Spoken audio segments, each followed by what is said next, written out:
It's good to be back in New York. Me and Gary starting at Cornell next week. It's exciting stuff, man. Yeah. So I know you're in real estate in Manhattan. You saw what we did in the Boston market in 2016. Continue to do, right? Yeah, continue to do. Yeah. Tell us like the biggest difference between what you've seen, what we did in Boston and in Manhattan real estate. Yeah, I think so. A lot of the aspects of it is you think once you have the money for something, that you can just get it, right? And that you can own it. Like once you and the seller agree, you can have something. But so one thing that I didn't know coming to New York is that a large portion of the buildings are co-ops. And so you have to go through an interview process. You have to have your resume. You have to, talk to people and get them to approve you to buy something, which is something that just doesn't seem consistent with any other aspect of.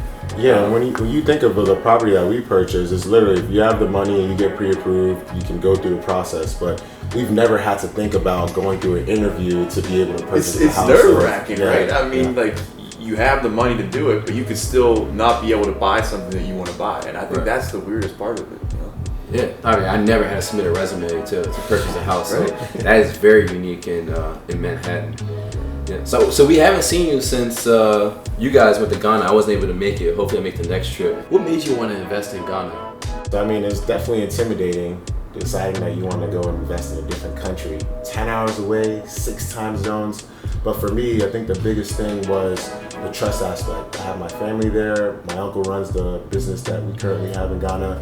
The culture, when you're looking at a different country, the music is good, the food, but there's a lot of things that you have to understand when it comes to business. And then being able to adapt to that business is one thing that we really had to understand while we were there. Gary mentioned that we have to have the ability to adapt. What did he mean by that? Yeah, I mean, it was a real learning experience for us, right? Because we had to adapt to everything. You would go and set up your day, it's typically way for do business here. We set up 3 meetings in the morning. We think we'd be done at noon, and we'd be able to go explore the country afterwards.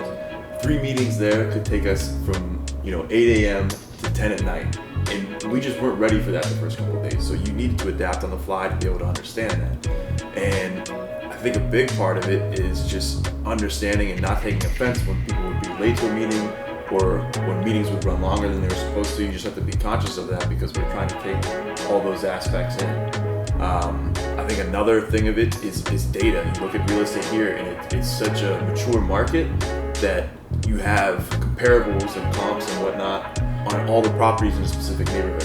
There, they just didn't exist, so we had to go out there and do the legwork. We would meet with different developers and see what the prices of their properties were, 1 bedrooms, 2 bedrooms, and really try to understand and then compile that data right into databases and spreadsheets and whatnot to try to get a better idea of what things cost, what they should cost, and what you should price things at for where you're building. This sounds good. Once the travel ban's lifted, I'm excited to start some of these projects.